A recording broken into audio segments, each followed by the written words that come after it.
CTV viewers, I'm Jayne Spooner. I'm a University of Minnesota Master Gardener here in Rice County. And today I'm down at the Rice County Fairgrounds in the University of Minnesota Extension office. And this is where the University of Minnesota Master Gardeners our office out of, and we kind of combine forces with the 4-H group, and so we're here in the 4-H building. And I'm joined today by two fellow Master Gardeners, Christine Hamblin and Larisa Hohrman, and they're here to talk about a really exciting event that's finally making a comeback after taking a break for COVID, and we're bringing back the Rice County, the ever popular Rice County Horticulture Day that we host at St. Olaf College. So let's take a moment to get to know Larisa and Christine. So I'll start with Larisa here. Why don't you talk to me a little bit about how long you've been a Master Gardener and what your passion in gardening is about? Sure. I joined the Master Gardener group in 2019. Okay. And I kind of started with her back in the day, but I really enjoy vegetable gardening and flower gardening. Okay. All right. And then Christine, tell us a little bit about yourself. I've been a Master Gardener since 2009. Okay. And about 14 years now. I've got two daughters involved now, which Wow. is kind of fun. One in Eden Prairie and then in Rice County here. Well, that's a nice family legacy Yeah, that it you is. got going there. It's something I've always loved to be out. I got a lot of perennial gardens and a lot of veggie gardens, and the kids didn't help weeding too much when they were younger, but I got them hooked, so they must have got interested somehow. Well, I kind of know the feeling because I come from, a family of gardeners, farmers, gardeners, and, I think back to those days when I grumbled, and now here I am doing it again, and, I kind of wish that I had the sage wisdom of my grandmother and my mother a little bit. I'm sure they would look at what I'm doing and going, they used a lot of the old-fashioned methods, Yes. So it's been kind of fun.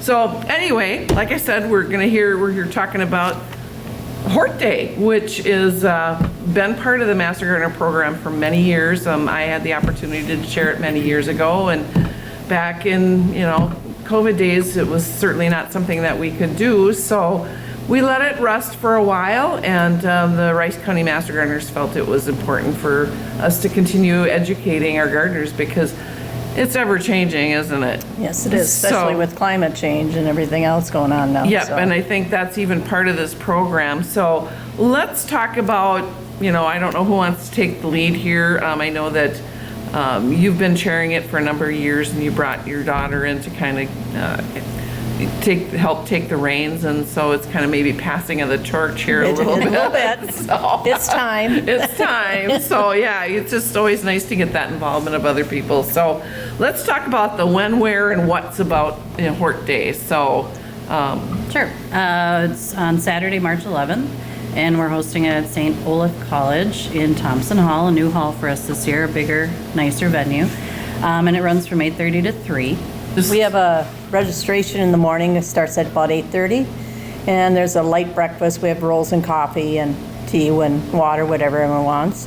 By 9 o'clock, we start with our first speaker, Katie DeWitt. Druitt.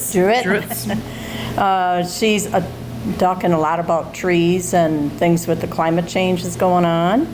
At 10 o'clock, we have our second speaker about peonies, and they are Becky Swenson. She's from Swenson Gardens. Always have to throw a little bit of flower in our group. well, and especially peonies around the area, considering that Faribault was once the peony capital of I didn't know Minnesota. that. Oh yeah, there was Brand Peony Farm, and you can still find some of their cultivars through some of the other peony gardens. So it's really, for me, I think that's really appropriate. So Yeah. it's kind of fun. So Way to kick off, get back into absolutely. the Hort Day. Yep. And so you want to finish the other half? Sure, and then 11:15 we have lunch, and throughout the event we have a vendor fair too. We can talk about that later. And then 12:30 we have another speaker. She has a book out. It is like Plant, Grow, Repeat, I think it's called. But she's going to talk about gardening in a new climate. And Do you her think name she'll have is- some of her books there with? She will have books there Okay, to great. to sign That's and always to great. sell as well.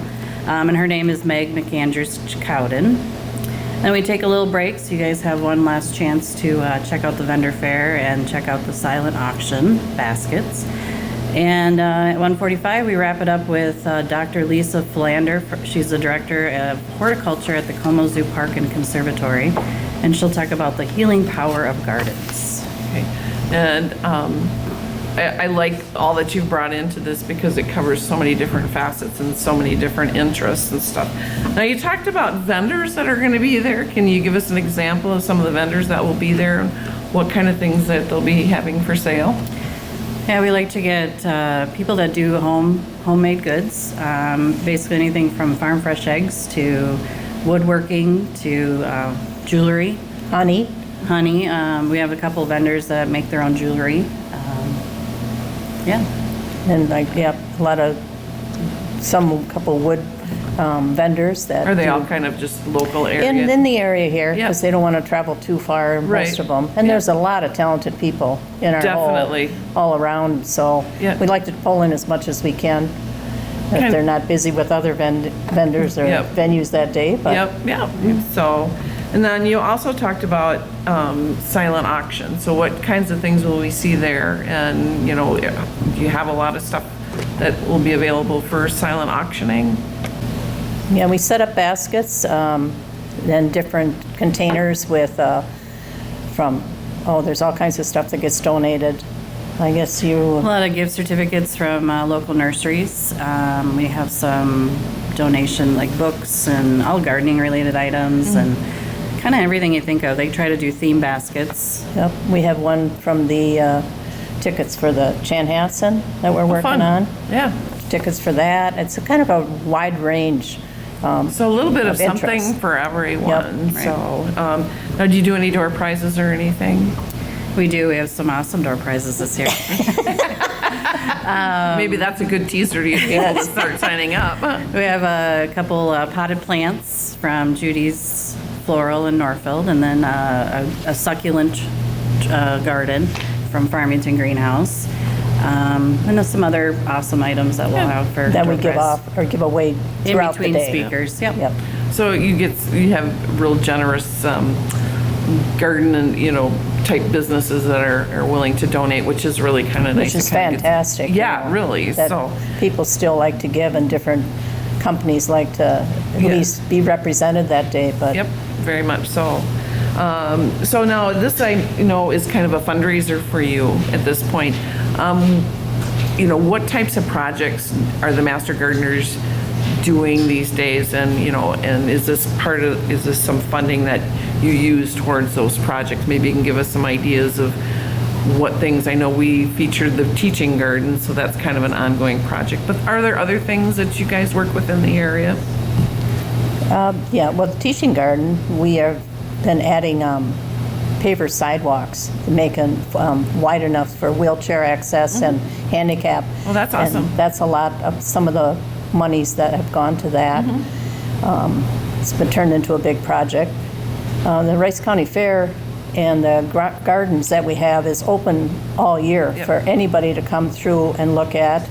And then we have a section that we have that's university plants that we get, and it's trial runs that they have, seed trials, and we have done that every year, and that we've had a lot of people enjoy the product from that, and I don't know if they're eating most of it or canning it, but Yeah. it's a good way of learning different things Right. and how they grow in And then I our, know those seed trials you report back to the university. Yep. And I know they just published the results from that on the line, Yeah. on the online to see what the winners were and everything. So that'll be an upcoming episode that I'll be working on. So it's Nice. kind of fun. So. and she's on that group too, so. I'm on that state Yeah, committee. yeah. Do we do anything else? I know with like the 4-H groups or anything? Yep, we sponsor 5 awards at the Rice County Fair for 4-H'ers in the horticulture area. Okay. Yep.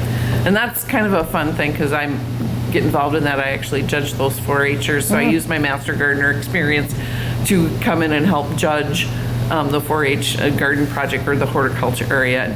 It's just funny the things that they come up with and what they believe, you know. So you know, we do use our expertise that way too to judge things. So that's kind of fun to have that tie-in with both of us. So, and there, I'm assuming that there's a cost to it. That's part of your fundraising. Can you tell us the cost of it? It's 45 45? this year. It also, well, it takes care of your lunch and your breakfast in the morning. Yep. So when participants come in, do they get like any information? Do like your speakers provide like printouts or anything as Yeah, well? they'll too? get a full folder of all the handouts, plus a bunch of other things that we've gotten from local area businesses and stuff. Yep. Okay, and I suppose you provide a list of all the donors too, so that we can Yep. continue to thank them. So most importantly, how do you sign up for this fabulous day?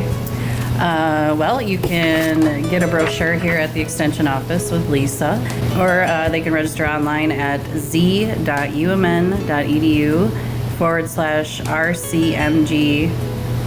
z.umn.edu/rcmg/hort, HORT 2023. Okay. Anything else you want to talk about, ladies? Well, I you know just- that you want to promote? And It's a great way to jump into spring, fun things. definitely. Great program, and that you can learn a lot and get yourself ready for the summer coming up. And Yeah, I mean, it's just a great way to get into the gardening theme again.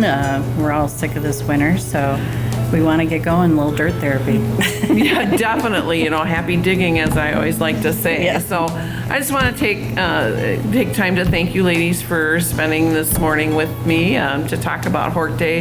This has always been near and dear to my heart, and I've, been at it. I've chaired it, and I get to, going to go back again this year, and had the opportunity to see a lot of really great speakers in the past. So come check it out. Come on, people. This is going to be a lot of fun. So with that, we're going to sign off for this episode of What's Growing On, and happy digging.